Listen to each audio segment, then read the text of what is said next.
Allah azza wa jalla yaumal qiyamah. Pada hari kiamat Allah akan berfirman, la ya'lamunna ahlul jam'il yaum man aula bil karam. Orang-orang yang berkumpul pada hari ini akan tahu siapa di antara mereka yang lebih utama mendapat kemuliaan dari Allah. Jadi pada hari kiamat ada orang-orang mendapatkan kemuliaan. Para sahabat bertanya, man ahlul karam ya Rasulullah? Siapa orang-orang yang akan mendapatkan kemuliaan itu? Rasulullah SAW bersabda, ahlul dzikri fil majalis. Orang yang senang mendatangi majlis-majlis zikir. Termasuk majlis zikir adalah majlis ilmu. Karena ilmu ini termasuk zikir yang paling afdal, paling utama. Karena itu mudah-mudahan perjumpaan ini menjadi pertanda besok di akhirat kita berkumpul bersama baginda Rasulullah SAW. Kemudian dalam pertemuan ini, pada hari ini adalah hari Jumat. Hari Jumat itu hari yang paling mulia, hari yang paling utama. Di dalam hadis Rasulullah SAW bersabda, inna min afdali ayyamikum yaumal jum'ah. Sesungguhnya di antara hari-hari kamu yang paling utama adalah hari Jumat. Hari Jumat ini termasuk hari yang paling utama. Amal ibadah, amal soleh pahalanya dilipat gandakan. Karena itu biasanya pada malam Jumat orang-orang dulu bersedekah, walaupun nasi cuma satu piring, pahalanya untuk almarhum yang sudah meninggal. Mengapa malam Jumat ini malam utama? Karena malam utama maka pahala sedekah berlipat ganda. Orang-orang dulu juga orang sekarang kalau malam Jumat kadang kumpul-kumpul baca Yasin, baca tahlil untuk orang yang meninggal. Mengapa pahalanya berlipat ganda? Dan orang-orang yang meninggal dunia kalau malam Jumat menunggu-nunggu kiriman seperti itu. Kiriman pahala sedekah, kiriman pahala Yasin, tahlil, zikir dan lain sebagainya. Dari mulianya hari Jumat. Fihi khuliqa Adam. Pada hari Jumat Nabiullah Adam diciptakan oleh Allah. Nabi Adam itu diciptakan pada sore hari Jumat, menjelang asar diciptakan. Nah, ini mengapa dikatakan hari yang mulia terciptanya Nabi Adam? Terciptanya Nabi Adam adalah terciptanya umat manusia. Karena Nabi Adam ini ayah umat manusia. Karena Nabi Adam diciptakan pada hari Jumat, anak cucunya senang buat anak malam Jumat. Mengapa? Biar anaknya seperti kakeknya Nabi Adam, ganteng. Ini pada hari Jumat. Wa fihi qubidah. Pada hari Jumat pula Nabi Adam oleh Allah diambil. Nabi Adam meninggal dunia pada hari Jumat. Karena hari Jumat ini hari yang mulia, maka ada keistimewaan bagi orang yang meninggal dunia pada hari Jumat. Man mata yaumal jum'ah wuqiya fitnatal qabri. Barang siapa yang meninggal pada hari Jumat, maka oleh Allah dilindungi dari azab kubur, dilindungi dari fitnah kubur. Ini hari Jumat. Orang itu, orang kafir, kalau meninggal dunia, begitu dikubur dia dipukul sama malaikat sampai hari kiamat. Tapi ada masa-masa liburnya. Kapan liburnya? Malam Jumat dan hari Jumat orang kafir tidak diazab karena mulianya hari Jumat. Kemudian 1 bulan selama bulan Ramadan karena mulianya bulan Ramadan. Karenanya kalau hari Jumat datang ke kuburan orang kafir, mereka ruhnya sedang istirahat, tidak ada azab. karena mulianya hari Jumat. Kalau orang beriman ini kalau banyak salahnya, banyak dosanya, zalim, meninggal, maka diazab. Cuma azabnya tidak lama. Azabnya sampai kapan? Orang beriman biasanya azabnya sampai malam Jumat. Malam Jumat sudah tidak ada azab dan istirahat sampai hari kiamat. Kalau ada orang mati pada hari Sabtu, nakal, azabnya agak lama. Karena Sabtu, Ahad, Senin, Selasa, Rabu, Kamis, 6 hari. Selesainya nunggu hari Jumat. Kalau orang ini matinya hari Ahad, lebih sebentar, 5 hari. Kalau hari Senin, 4 hari. Hari Selasa 3 hari. Hari Rabu 2 hari. Kalau hari Kamis, ya cuma hari Kamis itu. Yang enak hari Jumat. Kalau hari Jumat ini sebentar dijepit oleh kuburan, selesai dah. Ini mulianya hari Jumat. Bagi orang yang meninggal sangat mulia. Dan lagi pada malam Jumat diterangkan oleh Al-Imam Al-Ghazali di dalam kitab Ihya Ulumuddin, juga ulama-ulama yang lain, orang yang meninggal dunia pada malam Jumat ini biasanya pulang ke rumah anaknya. Mengapa pulang? Menunggu anaknya bersedekah untuk almarhum, menunggu anaknya membaca doa, membaca istighfar, membaca zikir, membaca Al-Quran, pahalanya untuk almarhum. Nunggu-nunggu, pagi kembali lagi ke tempatnya. Ini karena mulianya hari Jumat. Hari Jumat ini hari yang mulia. Kemudian di antara kemuliaan hari Jumat, wa fihi syaqqah. Pada hari Jumat ini besok terjadinya tiupan sangkakala yang kedua. Seluruh makhluk di alam jagat raya ini akan pingsan. Tiupan kedua. Wa fihi nafkhah. Pada hari Jumat adalah terjadinya hari kiamat. Tiupan sangkakala pertama. Mulai dari gempa, kemudian habis. Seluruh alam jagat raya meninggal dunia pada hari Jumat besok. Makanya hari Jumat ini hati-hati. Kalau ada apa-apa khawatir kiamat. Tapi kalau Jumat sekarang insya Allah masih belum. Karena tanda-tanda hari kiamat besar sampai sekarang belum datang. Masih, ya sebenarnya sudah hampir. Cuma hampir-hampirnya ya agak lama lah. Ya mungkin kita sudah gak ada semuanya. Itu terjadinya kiamat. Udah. Karena hari Jumat ini hari yang mulia, Rasulullah SAW berpesan, fa'akthiru minas sholati alayya fi. Perbanyaklah bersolawat kepadaku pada hari Jumat. Jadi hari Jumat ini adalah hari solawat. Kita dianjurkan banyak membaca solawat kepada baginda. Berapa solawat yang banyak itu? Solawat yang banyak minimal 300 kali. Solawat apa? Ya terserah. Paling tidak yang paling pendek, sallallahu ala Muhammad, sallallahu ala Muhammad, sallallahu ala Muhammad, sallallahu ala Muhammad, sallallahu ala Muhammad, 300 kali. Mengapa perbanyak baca sholawat pada hari Jumat? Fa inna sholatakum ma'rudatun alayya. Karena sholawat yang kamu baca diperlihatkan oleh Allah kepadaku. Ini ada orang baca sholawat kepada engkau Rasulullah. Yang baca orang yang tinggal di kampung Saigon.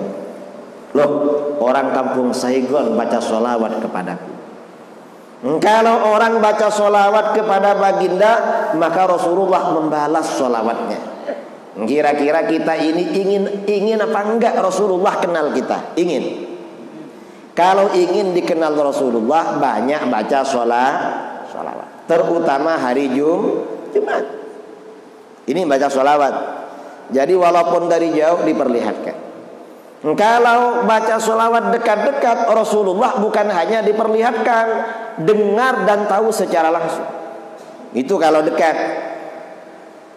Misalnya umroh atau haji, lalu kita pergi ke Raudhah, sholat sunnah. Habis itu mendekati makam Rasulullah SAW. lalu mengucapkan salawat dan salam. Assalatu wassalamu alaika ya sayyidi ya Rasulullah. Salawat dan salam mudah-mudahan tercurahkan kepada engkau baginda wahai Rasulullah. Maka bagaimana Rasulullah SAW bersabda, man shalla alayya inda qabri sami'tuhu. Siapa yang bersolawat kepadaku di dekat makamku, aku mendengarnya. Rasulullah mendengar. Masa kita gak ingin suara kita didengar Rasulullah? Harus ada keinginan, harus ada kerinduan Rasulullah mendengar suara kita. Kalau ada uang, sempatkan pergi haji atau umrah. Lalu datang ke Raudhah, ucapkan salam kepada Rasulullah. Jangan tidur di hotel. Kadang pergi ke tanah suci cuma tidur di hotel, lalu jalan-jalan belanja karena di bawah banyak tempat belanja.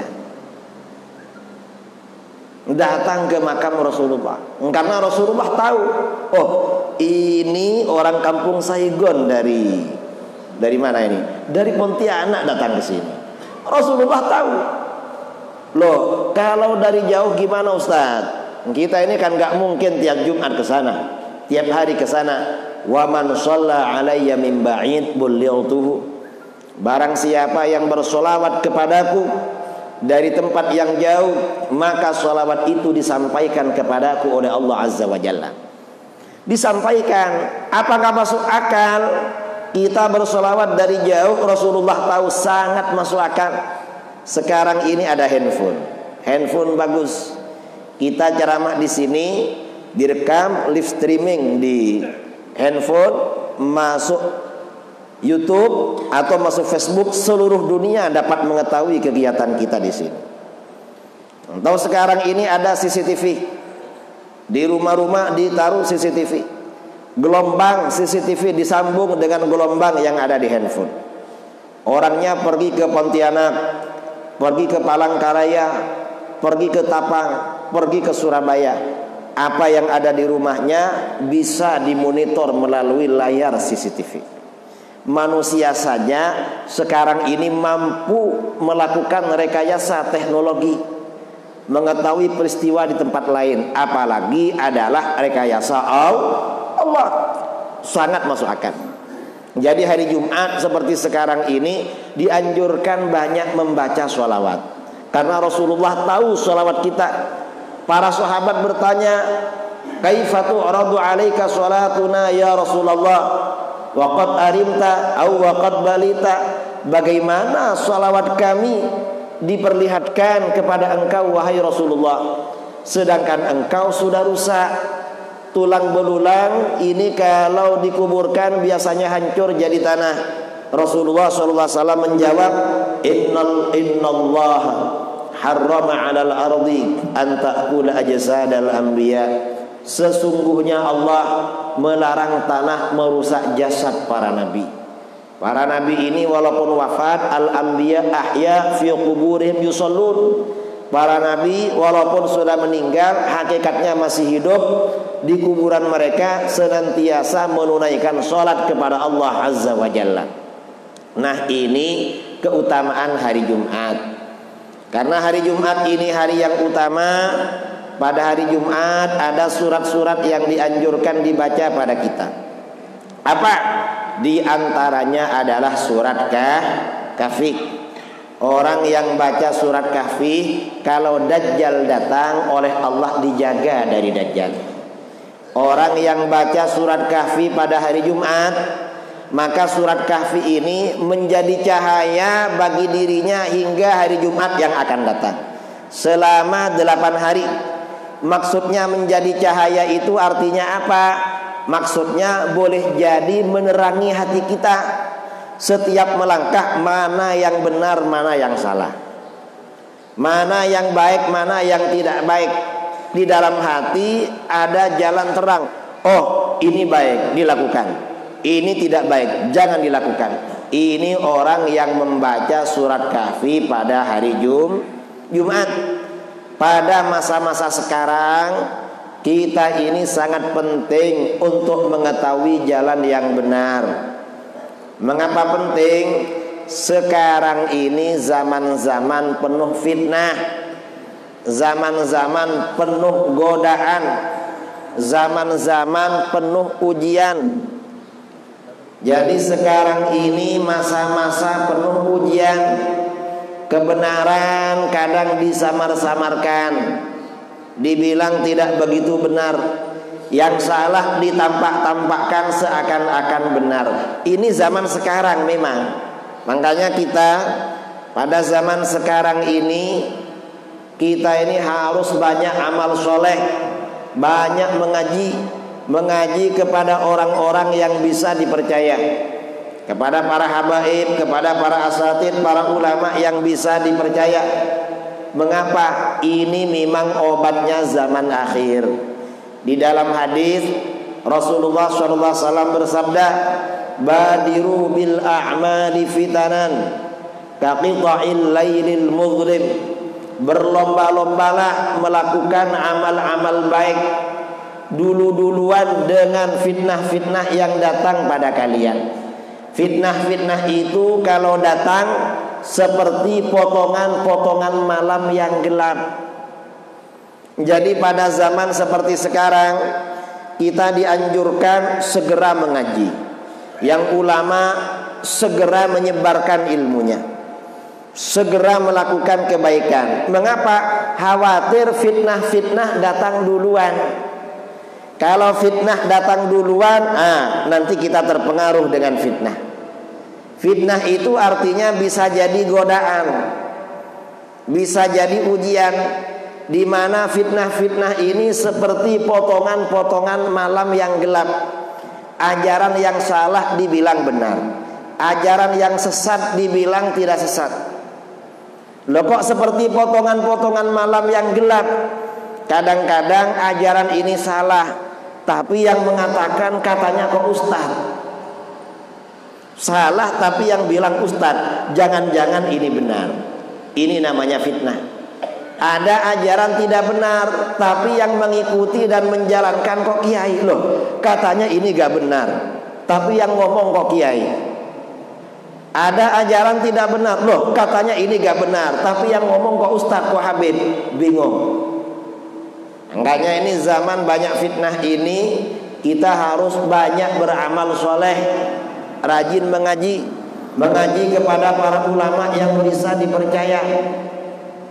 Nah, pada zaman yang penuh fitnah ini, yumsir rajulu mu'minan wa yusbihu kafiran. Seseorang pada sore harinya masih beriman, sore harinya masih beriman, ikut ajaran yang benar, pagi harinya kafir. Maksudnya kafir bagaimana? Yang diikuti ajaran kafir yang gak benar. Orang cepat berubah. Wa yusbihu mu'minan wa yumsi kafiran. Ada yang pagi harinya beriman, sore harinya sudah kafir, cepat berubah. Mengapa berubah? Yabi'ur rajulu dinahu bi'aradin minad dunya. Seseorang menukar agamanya, menjual agamanya dengan modal, dengan benda, dengan perkara dari dunia. Zaman penuh fitnah ini, ajaran-ajaran yang gak benar banyak uangnya. Betul?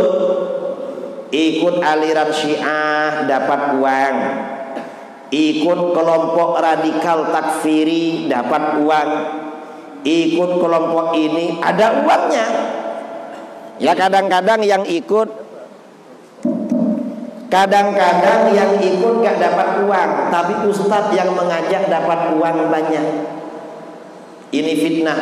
Na'udzubillah minal fitan. Kita berlindung kepada Allah dari fitnah-fitnah yang menggoda. Amin Allahumma amin. Nah, pada zaman yang penuh fitnah ini, apa anjuran Rasulullah SAW pada kita? Rasulullah bersabda di dalam hadis riwayat Muslim, al-ibadatu fil haraj kahijratin ilayya. Beribadah pada masa-masa fitnah itu seperti hijrah kepadaku, pahalanya seperti hijrah kepada Rasulullah. Ini zaman banyak godaan, banyak fitnah. zaman seperti sekarang ini jangan sering-sering nonton TV. Ganti dengan ibadah, karena TV isinya fitnah. Zaman seperti sekarang ini jangan sering-sering baca surat kabar, ganti dengan ibadah, karena isinya surat kabar fitnah. Zaman seperti sekarang ini jangan sering-sering lihat medsos, kecuali kalau yang dilihat memang orang-orang baik. Karena sekarang ini zaman fitnah. Di medsos ini disebarkan fitnah-fitnah. Zaman seperti sekarang ini jangan sering lihat grup-grup WhatsApp. Karena sekarang ini masa-masa fitnah, orang bertengkar, orang rebutan calon siapa yang baik dan yang gak baik, sama-sama fitnah. Lebih baik waktu kita diisi dengan ibadah. Karena fitnah ini sekarang di mana-mana. Kalau dulu ini orang fitnah kalau keluar datang ke mana-mana. Fitnah ini sekarang masuk rumah-rumah kita, masuk kamar-kamar kita. Melalui apa? Melalui televisi, melalui radio, melalui handphone, melalui internet. Ini masuk kemana-mana. Makanya sekarang untuk beribadah kepada Allah itu banyak ujian-ujiannya. Ujian-ujian itu namanya fitnah. Pada masa sekarang kalau orang gak peduli pada fitnah-fitnah itu, waktunya sebagian besar diisi dengan ibadah, itu luar biasa. Itu adalah amalan yang baik. Ini amalan yang utama. Orang yang rajin beribadah pada zaman-zaman banyak fitnah, gak ikut fitnah-fitnah itu, maka bagaimana? Ini pahalanya seperti hijrah kepadaku. Ya, ibadah bermacam-macam. Ada ibadah berjamaah, sholat berjamaah ke masjid, kita datang ke masjid. Kemudian ibadah ini ada zikir bersama, kita datang. Di antara ibadah ada acara tahlilan, kita datang. Kita ini walaupun begitu ada fitnah nanti. Mengapa? Jangan sholat di sana. Mengapa? Imamnya gak betul. Mengapa gak betul? Habis sholat dia baca zikir nyaring. Ini setan namanya. Wong berzikir dipersoalkan. Jangan ikut perkumpulan itu. Mengapa? Itu perkumpulan tahlil. Mengapa? Gak betul, itu gak ada dalilnya. Ini fitnah namanya. Sekarang ini orang berbuat baik diajak untuk meninggalkan. Yang rajin zikir diajak tidak rajin zikir. Mengapa? Gak ada dalil katanya. Namanya zaman fitnah. Orang yang rajin sholat diajak, sudahlah gak usah rajin-rajin sholat. Mengapa? Sholat itu gak ada dalil. Sekarang ini sholat ini dikurangi sedikit demi sedikit. Dan memang ajaran Islam zaman semakin akhir ini dikurangi sedikit demi sedikit. Dalam hadis riwayat Imam Ahmad dari Abu Hurairah radhiyallahu anhu, Rasulullah sallallahu alaihi wasallam bersabda, la tunqadanna ural Islam urwatan. Sungguh simpul-simpul Islam, tali-tali Islam akan diputus satu demi satu. Ajaran-ajaran Islam akan ditinggal satu demi satu. Ditinggal nanti. Kullama intaqadat urwatun tashabbathan nas billati taliha. Setiap ada satu ajaran yang ditinggalkan, setiap ada satu tali yang diputus, orang-orang berpegangan dengan tali berikutnya, berpegangan dengan ajaran berikutnya. Awwaluhunna al-hukmu. Yang pertama kali diputus adalah berhukum dengan hukum Allah. Dengan jatuhnya pemerintahan Islam pada masa Daulah Utsmaniyah di Turki 100 tahun lalu, 100 lebih tahun yang lalu. Ini wa akhiruhunna as-shalah, dan terakhir besok sholat dilarang. Dan ini memang sedang berjalan. Orang rajin zikir, jangan ikut zikir. Mengapa? Bid'ah itu gak ada dalil. Itu zikir. Zikir nyaring habis sholat, jangan, pergi aja. Kenapa? Bid'ah, gak ada dalil. Ya memang seperti itu memang. Sholat juga begitu. Sudah mulai sholat, Apa yang dimulai? Sholat qobliyah Jumat. Ini sebagian orang bilang gak ada sholat qobliyah Jumat itu, gak ada. Jangan kerjakan, gak dapat pahala, bid'ah itu. Ini sholat. Bukan hanya sholat qobliyah Jumat, taraweh. Taraweh ini sejak masa sahabat sampai masa-masa orang tua kita dulu. Yang namanya taraweh 20 rakaat. Witirnya 11. Sejak beberapa tahun yang lalu sudah dikorupsi menjadi 11. Jangan 23. Kenapa? Gak ada dalil. Nanti akhirnya gak ada taraweh. Mang dikurangi dikit-dikit. Ajaran-ajaran agama ini diputus sedikit demi sedikit. Ini namanya zaman-zaman penuh fitnah. Karena itu kaum muslimin pada zaman sekarang ini perlu berhati-hati. Kalau ada orang menyampaikan ceramah, menyampaikan ajaran agama, keterangannya gak sama dengan yang ditinggalkan, diajarkan oleh ulama-ulama dulu, hati-hati. Mengapa sekarang ini bergentayangan barang-barang palsu, ustadz-ustadz palsu bergentayangan, betul? Ustazah-ustazah palsu bergentayangan, betul? Kiai-kiai palsu bergentayangan, betul? Jangankan kiai palsu, nabi palsu juga bergentayangan. Dan tempatnya di Kalimantan Barat. Dulu di Ketapang ada agama baru namanya Gafatar. Pusatnya di Kalimantan Barat, Gerakan Fajar Nusantara, yang ngaku jadi nabi mantan pelatih bulu tangkis. Yang ikut di Ketapang jamaahnya lebih dari 1.000 orang.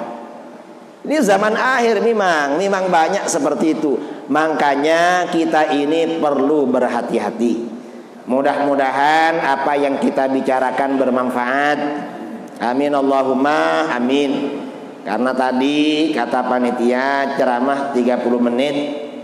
Walaupun ceramahnya tidak fokus, ngalor ngidul kemana-mana, tapi gak apa-apalah. Karena ini hari Jumat, kita banyak membicarakan hadis-hadis Rasulullah SAW. Kemudian yang kedua, setelah itu kita isi dengan tanya jawab.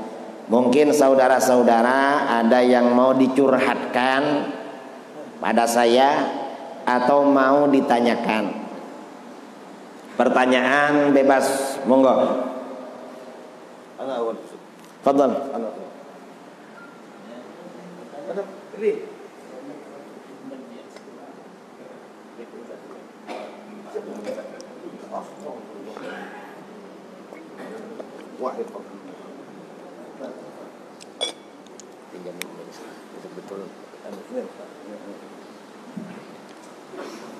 Bismillahirrahmanirrahim.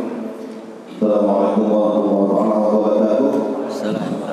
Pertama terima kasih ketua Pak Ustaz Ibu Sendiri kita sawarnya untuk kita taufik pada kita dan jawab ini sudah terima tentang dan perkembangan. Jadi aliran-aliran paham baru ini, aliran paham takfiri ahlul bid'ah ini terjadi di sebuah keluarga yang mana seorang anak perempuan ingin nikah ini perempuan sudah lewat dari umur, dia sudah lewat dari umur dewasaan dan wajib menikah dengan seorang laki-laki yang pahamnya seperti ini, ya bid'ah, takfiri. Dan itu juga besar. Ini anak perempuan sudah contoh menampakkan pada orang tuanya tanda tangan. Contoh, apabila orang tuanya tanda takdir, anak tidak turun. Dan juga mengirim saudara dan saudarinya. Yang kedua, tidak mau ikut dalam ideologi di berkuasa, tidak mau jalan turun. Dan ini orang tua sudah sepakat saat ini enggan untuk menikahkan anaknya. Tapi juga takut dan jawab dari sahabat dan tidak menikahkan anaknya, maka orang tua berkewajiban untuk melepaskan anaknya kepada mereka yang berakidah seperti ini, berpaham seperti ini, walaupun si anak pun pahamnya juga sama. Apakah tetap ataupun harus dilepas? Assalamualaikum warahmatullahi wabarakatuh. Terima kasih ya. Yang pertama, menikah dengan orang pengikut aliran sesat. kalau kesesatannya sampai pada stadium kafir, itu tidak sah. Gak boleh. Kalau kesesatannya tidak sampai kafir, cuma sesat dan menyesatkan. Karena sebagian ahli bid'ah seperti orang Syiah, ada yang sampai kafir, ada yang enggak kafir. Orang Wahabi juga begitu, ada yang sampai kufur, ada yang tidak sampai kufur. Kalau sesat tapi enggak sampai kufur, hukum pernikahannya sah tetapi haram. Sebagian ulama mengatakan makruh. Mengapa haram atau makruh? Karena nanti tidak akan terjalin hubungan yang harmonis. Orang itu kalau beda aliran biasanya hubungannya tidak harmonis. Suami istri sama-sama ahlus sunnah, di perjalanan suaminya ikut Wahabi gak mau tahlil, biasanya sering bertengkar dalam rumah tangga. Kita ini kan menikah kan gak ingin bertengkar kan, ingin aman dan damai. Jadi merusak keharmonisan. Ini dengan suami istri. Belum lagi antara suami istri ini dengan mertua. Orang punya menantu beda aliran, beda aliran. Maka bagaimana? Ditinggal mertuanya, gak harmonis. Padahal pernikahan ini selain bertujuan untuk beranak pinak ya, agar punya keturunan, juga ini kan merupakan sarana ikatan hubungan kekeluargaan antara satu keluarga dengan keluarga lain. Kalau sudah ikut aliran menyimpang, biasanya ya sudah, nanti gak akan harmonis. Maka bagaimana? Sebaiknya orang tua ini jangan dinikahkan putrinya dengan ahli bid'ah. Carikan orang-orang ahlus sunnah. Carikanlah orang-orang ahlus sunnah. Ya berusaha cari mendapatkan ahlus sunnah.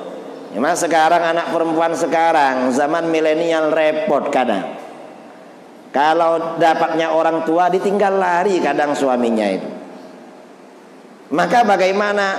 Orang tua perlu memberikan pendidikan. Selain pendidikan, orang tua banyak mendoakan kepada Allah agar anaknya dapat hidayah. Di mana mendoakan? Ketika sholat. Di dalam sholat itu kita biasanya membaca Iyyaka na'budu wa iyyaka nasta'in. Hanya kepadamu kami menyembah, hanya kepadamu kami memohon pertolongan. Kami ini artinya siapa? Saya dan jamaah, atau saya dan kaum muslimin yang lain. Jadi saya dan kaum muslimin yang lain, itu kami namanya. Kemudian membaca Ihdinas siratal mustaqim. Tunjukkanlah kami ke jalan yang lurus. Kami itu artinya siapa? Saya dan jamaah, atau saya dan seluruh umat Islam, atau saya dan orang-orang yang saya cintai. Istri saya, suami saya, anak-anak saya. Doakan kepada Allah dapat hidayah. Makanya ketika kita sholat membaca Ihdinas siratal mustaqim, tunjukkanlah kami ke jalan yang lurus. Hadirkan orang-orang yang kita cintai dalam kami itu. Mintakan pada Allah siapa? Terutama anak-anak kita. Mengapa? Agar anak kita dapat hidayah dari Allah. Itu faedahnya Fatihah. Surat Fatihah ini faedahnya besar. Mengapa besar? Ini anjuran para kiai, para guru kita di Indonesia. Kalau ada orang punya anak tidak mau nurut orang tuanya, dianjurkan membacakan Fatihah untuk anaknya 21 kali setiap habis sholat maghrib. Ketika sampai pada ayat Ihdinas siratal mustaqim, hadirkan anak-anaknya di dalam hati. Tunjukkan kami ke jalan yang lurus. Maksudnya saya dan keluarga saya. Insya Allah nanti anaknya menjadi baik. Ini anjuran para kiai, para ulama. tahun 2013 saya ceramah di Manado. Ada orang tanya, ibu-ibu tanya, gimana Pak Yai, anak kita gak mau nurut. Saya bilang, bacakan Fatihah habis maghrib 21 kali. Habis ceramah ada orang menghampiri saya, ada apa Pak Kiai, saya mau kenalan sama Kiai. Sampean siapa?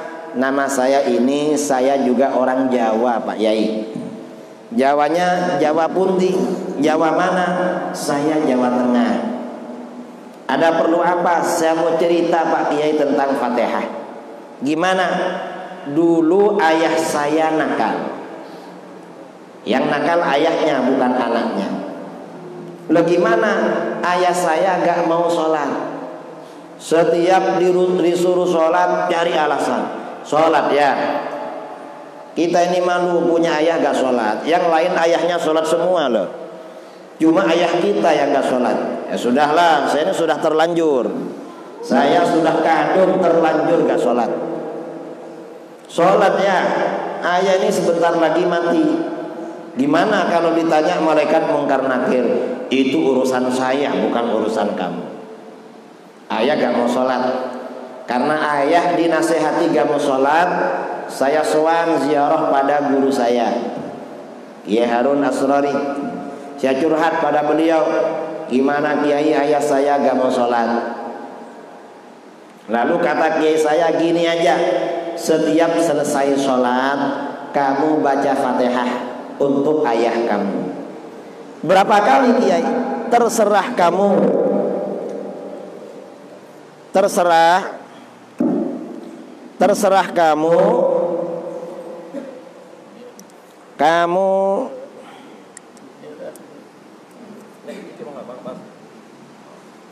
Jadi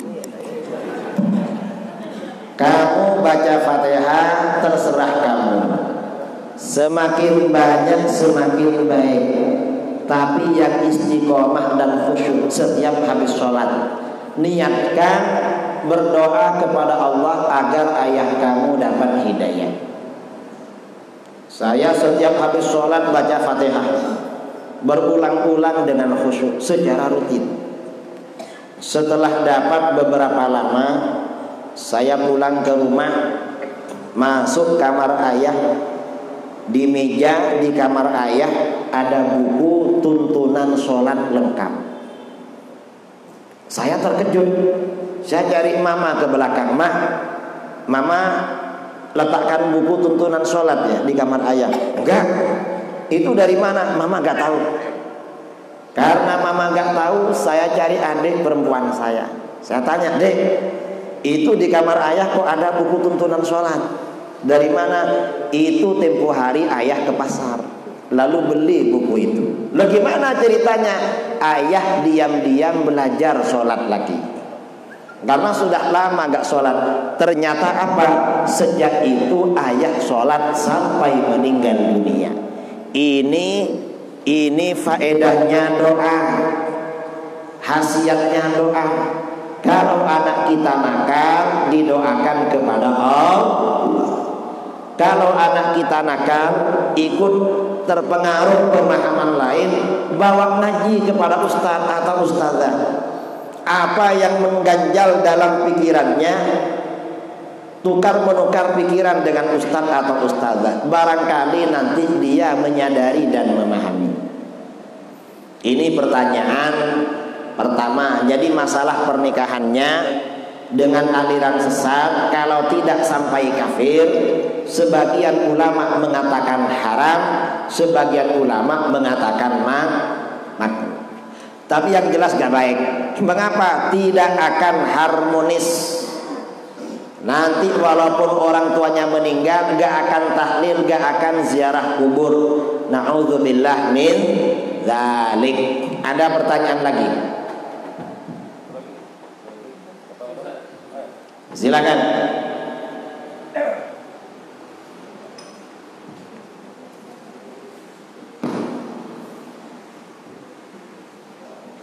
Assalamualaikum warahmatullahi wabarakatuh. Alhamdulillah kita sudah mengikuti haji Sobri. Semoga berkah di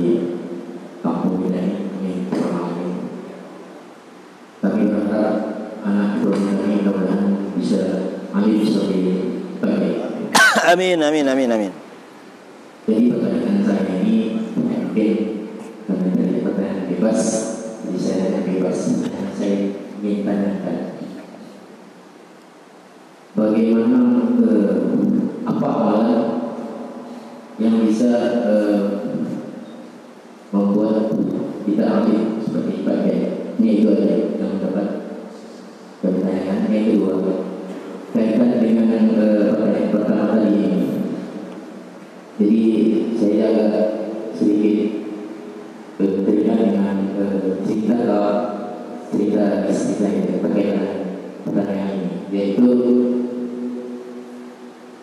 ketidakharmonisan dalam satu keluarga yang berbeda paham itu, sehingga saya dapat cerita yang sedikit menakjubkan, yang mana paham ini mengatakan bahwasannya istri itu tidak wajib lagi untuk taat kepada ibu kandungnya, karena surga itu sudah ada pada suaminya. Karena kalau istri sudah menikah, surga itu sudah ada di bapak lagi ibunya. Jadi ini saya agak sedikit bingung terhadap pemahaman ini. Jadi mohon penjelasan saya.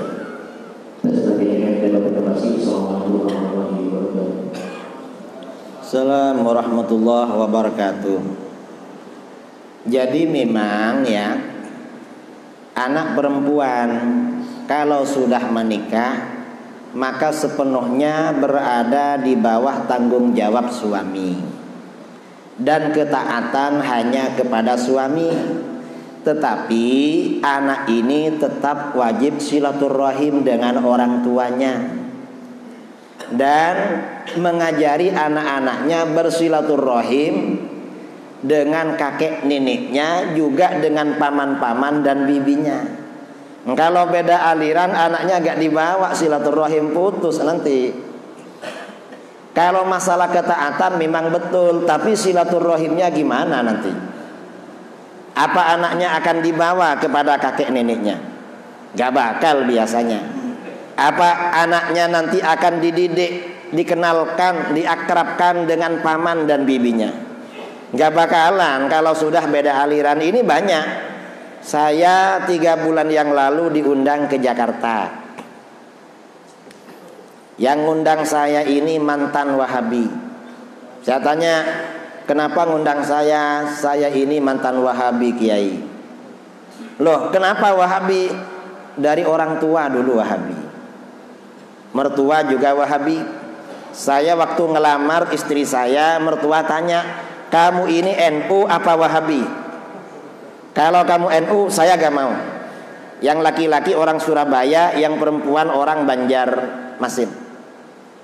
Saya ini Wahabi, saya gak mau sama NU. Iya Pak, saya ini Wahabi juga, katanya. Ya sudah, kalau kamu Wahabi saya terima. Akhirnya kawin, dapat anak. Lama-lama suami istri ini sadar. Sadarnya di mana? Saya ini dengar ceramah Ustadz Abdul Somad. Kalau ingin tahu ajaran Ahlus Sunnah yang benar, coba dengarkan ceramah Kiai Idrus. Lalu saya cari Kiai di YouTube. Ada ceramah Kiai di Kuala Lumpur selama 9 jam tentang Ahlus Sunnah wal Jamaah. Saya bersama istri mendengarkan ceramah itu sampai selesai. Ternyata apa? Ahlus Sunnah itu dalilnya mantap, luar biasa. Saya dan istri kembali kepada Ahlus Sunnah. Apa yang terjadi setelah itu? Adik perempuan saya gak mau nyapa saya. Anak-anaknya gak mau silaturahmi dengan saya. Lalu karena ibu saya sama dengan saya, juga gak mau dengan ibu saya. Gak mau. Ibunya sudah ditinggal. Ajaran apa seperti ini? Sedangkan ajaran Islam mewajibkan yang namanya silaturahim atau silaturahmi. Memang istri kalau sudah bersuami taatnya pada suami, tetapi tetap wajib bersilaturahmi, bersilaturahim. Gimana silaturahimnya nanti? Kalau beda aliran kan gak mungkin, karena sudah disyirikkan. Ini memang bermasalah, memang aliran seperti ini bahaya. saudara-saudaranya dimusuhi karena dianggap ahli bid'ah. Ya, Ustaz. Jadi yang pernah juga saya dapatkan tuh di sini ya, dengan pernyataan seperti itu dari suaminya itu, sang istri itu berani membentak ibunya. Wah, bahaya, gak boleh membantah orang tua. Di dalam Al-Quran, fala taqul lahuma uffin wala tanharhuma. Orang tua itu walaupun orang tuanya kafir, gak boleh membantah. Orang tua yang kafir itu yang gak boleh diikuti cuma satu, kalau ngajak anaknya syirik. Wa in jahadaka ala an tusyrika bihi syai'an fala tuti'huma. Kalau orang tua itu berusaha mengajak kamu bersyirik, kamu jangan. Tapi tetap wajib berbuat baik pada orang tua. Kalau membantah itu gak boleh. Sama orang tua membantah gak boleh. Karena fala taqul lahuma uffin. Walaupun orang tuanya itu kafir, itu orang tua, gak boleh. Orang tua ini mengajak pada perkara makruh, anak wajib ikut. Kalau hanya makruh, yang nggak boleh itu kalau haram atau syirik. Kalau masih makruh, apalagi mubah, wajib anak ini mengikuti orang tua. Ini berat memang. Ya ini ajaran nggak benar, ini bahaya memang. Karenanya jangan sampai diikuti. Itu pertanyaan kedua. Pertanyaan pertama, kalau ingin punya anak alim maka bagaimana? Pertama, orang tuanya senang pada orang alim. Yang kedua, banyak berdoa kepada Allah agar anaknya menjadi orang alim. Yang ketiga, anaknya dimondokkan. Saya ini mondok 20 tahun. Umur 10 sampai 11 tahun atau 12 di pondok di kampung, kira-kira 500 meter dari rumah saya. Umur 12 tahun mondok ke pesantren Sidogiri. Naik bus kira-kira 3 jam atau 3 jam setengah selama 18 tahun. Lama mondoknya. Kalau ingin punya ilmu ya rajin belajar lah. Saya sudah umur 25, gak apa-apa. Ya mondok, sudah umur 25, sudah kawin, bawa istrinya mondok juga. Repot kalau sama istrinya itu. Gak tahan suaminya, istrinya gak tahan, akhirnya gak jadi mondok. Ya anaknya lah, anaknya. Kalau berjumpa dengan orang ahli ilmu, berdoa pada Allah agar seperti beliau, atau minta didoakan.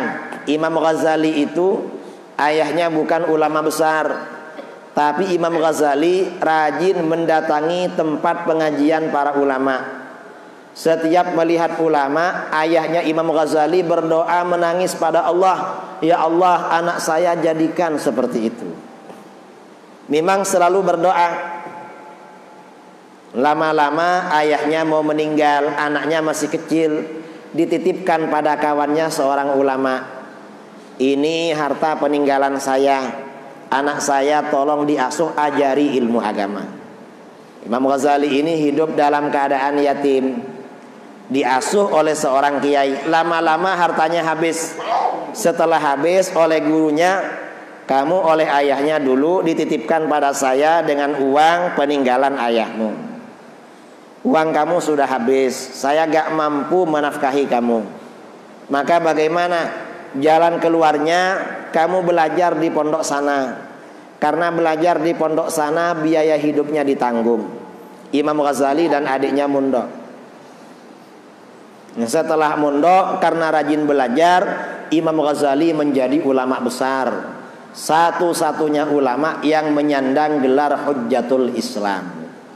Satu-satunya ulama, gak ada lagi. Karena belajarnya rajin, berkat doa orang tua. Jadi doa yang banyak pada Allah agar anaknya jadi orang ahli ilmu. Orang tuanya senang juga kepada ahli ilmu, lalu anaknya dimondokkan. Itu caranya. Ada lagi?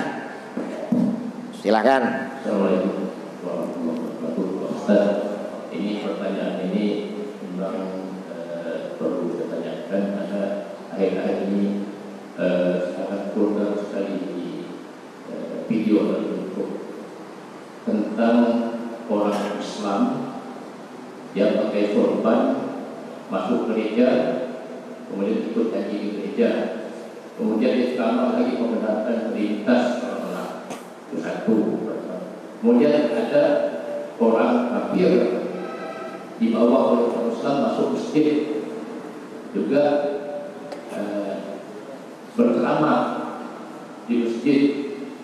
Sedangkan kita tahu bahwa tidak lantas orang-orang musyrik itu memakmurkan masjid. Yang pertanyaan saya, kira-kira orang Islam yang masuk gereja, kemudian dia nyanyi dan lagu gereja, kemudian membenarkan komunitas, ini apa hukumnya? Kedua, orang Islam yang membawa orang kafir ke dalam masjid, kemudian berceramah, lalu orang bagaimana mencoba orang kafir orang kafir mungkin bukan saja membawa dia dalam masjid, apa hukumnya? Terima kasih. Assalamualaikum warahmatullahi wabarakatuh. Assalamualaikum. Yang pertama ya, datang ke tempat ibadah orang kafir. Kalau datang ke tempat ibadah orang kafir ini cuma masuk atau ibadah di situ, hukumnya makruh. Kalau sholat. Tapi kalau datang ke tempat ibadah orang kafir, jangankan datang, menonton orang kafir beribadah itu hukumnya haram. Di dalam Al-Quran, walladzina la yashhaduna az-zura wa idza marru bil lagwi marru kirama. Termasuk hamba-hamba Allah adalah hamba-hamba yang ahli ibadah tidak menyaksikan zur. Az-zur itu artinya apa?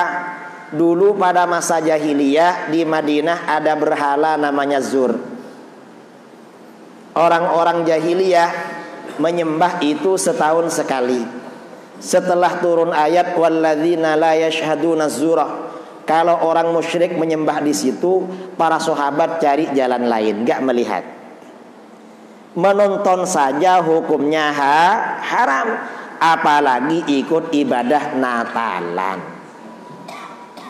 Enggak boleh itu. Enggak boleh. Haram itu. Karena itu sudah urusan agama, lakum dinukum waliyadin, agama masing-masing. Lalu orang kafir masuk masjid. Orang kafir kalau cuma masuk masjid gak apa-apa, asalkan kakinya bersih.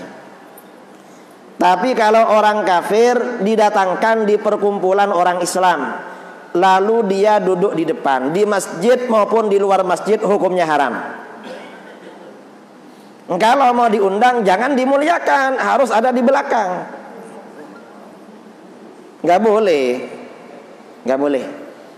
Jadi kalau kaum muslimin berkumpul, kata para ulama di dalam kitab-kitab fikih, Hasyiah Al-Bajuri, Hasyiah Asy-Syarqawi, Maunil Muhtaj, Tuhfatul Muhtaj, Nihayah Muhtaj, Najmul Wahaj, dan lain-lain. Kalau orang-orang Islam berkumpul, lalu orang kafir datang, gak boleh ditaruh di tempat yang terhormat. Gak boleh. Kalau ada di belakang gak apa-apa, gak boleh. Kalau sampai di depan, apalagi ceramah, mulia betul orang kafir itu. Karena memberi waktu ceramah ini termasuk penghormatan. Gak boleh, ini urusan agama. Haram hukumnya. Kalau cuma masuk ya gak apa-apa, misalnya cuma ingin tahu, asalkan sepengetahuan orang Islam, saya boleh enggak masuk masjidnya? Oh gak apa-apa. Mengapa? Barangkali dia masuk Islam. Tapi kalau dia, tapi saya mau duduk di depan, kalau kiai ngaji saya gak boleh kalau begitu. Ini namanya sudah pemberian kehormatan. Orang kafir gak boleh diposisikan lebih terhormat daripada orang Islam. Karena kalau ada perkumpulan, yang di depan itu biasanya untuk al-mukarram. Ya, betul? Loh, orang kafir bukan al-mukarram, karena orang kafir ini musuh Allah. Di dalam Al-Quran, inna syarrad dawabi indallah, seburuk-buruk hewan menurut Allah adalah orang kafir. Orang kafir itu dianggap hewan, dan hewan yang buruk. Bahkan dikatakan ulaika kal an'am balhum adal. Orang kafir itu seperti hewan, bahkan lebih sesat daripada hewan. Kok ditaruh di depan? Sama saja kita dengan menaruh kambing di depan. Masa ada pengajian di masjid lagi, kambing duduk dengan kiai di depan? Gak ada begitu, tidak boleh. Jelas? Saya kira waktu sudah habis ya, karena ini mau berangkat kerja dan kemudian nanti persiapan sholat Jumat. Mudah-mudahan bermanfaat. Mudah-mudahan kita oleh Allah dijaga di dalam ahlus sunnah wal jamaah. Mudah-mudahan Allah mengampuni dosa-dosa orang tua kita, dosa-dosa guru kita, dosa-dosa moyang kita, dosa-dosa saudara-saudara kita yang telah meninggal. Mudah-mudahan Allah memudahkan hajat-hajat kita. Allah menjadikan anak-anak kita anak yang soleh dan solihah. Allah memberikan kemudahan bagi kehidupan mereka. Anak-anak kita yang belum dapat jodoh, mudah-mudahan segera ketemu jodoh, dapat jodoh yang soleh dan solihah. Amin Allahumma amin. Ini kemudian baca tasbih majlis, subhanakallahumma wa bihamdik, asyhadu an la ilaha illa anta, astaghfiruka wa atubu ilaik. Kurang lebihnya mohon maaf. Assalamualaikum warahmatullahi wabarakatuh.